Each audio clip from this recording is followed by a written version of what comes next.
Hey everybody, how's it going? So a character that the MCU has teased here and there between actually multiple franchises is Kraven the Hunter, and that's because both Black Panther as a franchise and Spider-Man as a franchise, the creative teams behind each project have kind of flirted, maybe that character visiting Wakanda, or that character obviously fighting Spider-Man, while Sony on the side has of course thrown their hat in the ring.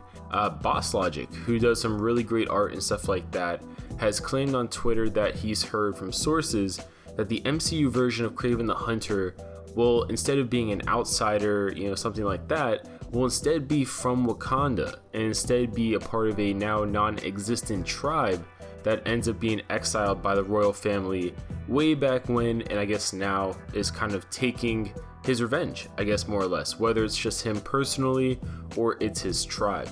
Now, I think the idea of Kraven interacting with Wakanda, I think the idea of Kraven interacting with Black Panther, especially because Kraven has a lot of roots, he has a lot of history in the comics in Africa, especially with mysticism from different plants and stuff like that, that you can obviously connect to the heart-shaped herb. But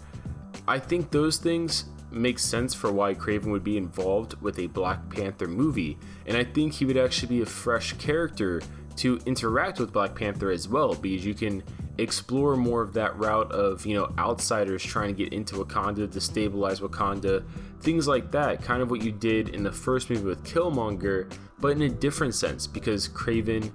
well, he's not Wakandan, he's not like Killmonger, he is a true outsider that'd be coming in to kind of create chaos and stuff like that, and that would be a consequence of, obviously, T'Challa revealing certain aspects of Wakanda's true nature to the public at the end of the film. But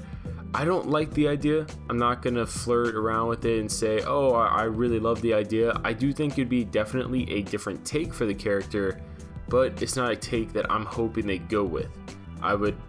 still hope that Kraven the Hunter is, from what I remember, he was Russian, but at the same time, I just thought that Kraven the Hunter has such a rich history in the comics, especially with his, relations with characters like Chameleon and stuff like that. I would like to see that translated onto the MCU versus Kraven turn into a Wakandan. But at the same time, if they pull it off really well, who am I to judge? But leave your comments down below. Do you think Boss Logic is onto something, or do you think this is just a rumor that has, no basis? Leave your comments down below, and we'll see you guys later.